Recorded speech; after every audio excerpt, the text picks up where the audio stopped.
بسم الله الرحمن الرحیم. دا د اتلسم سپارې اول درس دی او د سورة المؤمنون چې دریشتمه سوره ده، شپږم آیت نه تر یو څلوېښت آیت ورسره اتمن د قرآن ترجمې سره ولولئ چې بهتره پرې پوه شئ.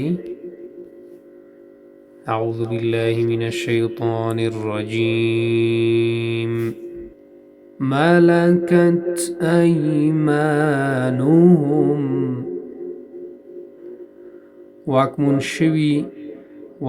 شوي خلاسونه د هغوی غیر ملومین، مفهوم دی چې ندی ملامت کړي شوي. راعون مفهوم دی پالون کی دی. من سلالتن مفهوم دی چې له خالصو وښکل شوو. ثم انشأناه مفهوم دی بیا پیدا کړ موږ هغه. فواکه میوې مفهوم دی چې میوې دي. بالدهن مفهوم دی چې په تیلو. جنتون مفهوم دی چې لیونتوب دی. هیهات ډیر لرې دی. غثاء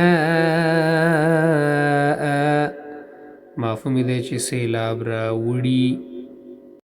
نو که غواړئ چې دا درسونه تاسو تعقیب کړئ په انټرنیټ کې او زده یې کړئ، نو طریقه تاسو ته ښیم چې څه رقم کولی شئ چې غونډ درسونه تاسو د اول نه اخره پورې تعقیب کړئ. د ټولو نه مخکې باید اول یوټیوب خلاص کړئ، که موبایلي، ټابلیټي یا کمپیوټري. دغسې تاسو ته به دغسې سرچ بار د یوټیوب ظاهر شي. نو دې ځای کې به تاسو دغه قسمت کې ولیکئ چې دوه ټي وي، فاصله به ورکئ ټي وي. نو بیا به سرچ کړئ. دوه ټي وي چې ولیکل سرچ نه بعد دغه تاسو ګورئ. زه به تاسو ته راښکم دا به تاسو سلیکټ کړئ، دا به تاسو اوکې کړئ. صحیح ده. دا هم چې اوکې که دوه ټي وي چینل تاسو ته خلاص شو. نو مهمترین بخش چې دی دغه دی سبسکرایب. د سبسکرایب بټن له به فشار ورکئ چې سبسکرایب شي. دغه دی سبسکرایب. دا اوس سبسکرایب شو. بعد د دې نه چې دا سبسکرایب هم که، نو دا ډېر مهم ځکه دی سبسکرایب چې تاسو ته به همیشه د دې معلومات راځي. کومه ویډیو چې د درس باره کې راځي، نو تاسو ته حتما معلومات راځي چې نوې ویډیو راغلې. تاسو کولی شئ خپل درسونه تعقیب کړئ. نو دې نه بعد به موږ پلی لیست سلیکټ کړو.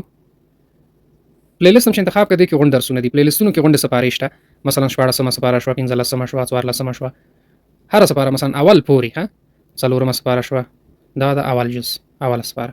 نو په طور مثال مثلا 11مه سپاره به زه انتخاب کړم. اوس دې کې چې دي دا درسونه دي، مثلا هر درس چې تاسو په کاري، مثلا دویم درس دی، مثال دا دویم درس دی. اعوذ بالله من الشیطان الرجیم. دا د 11مه سپارې دویم درس دی او د سورة التوبه چې 9مه. نو دغه طریقه ده چې تاسو کولی شئ چې په اسانه طریقې سره دا درسونه پیدا کړئ او ادامه ورته ورکړئ.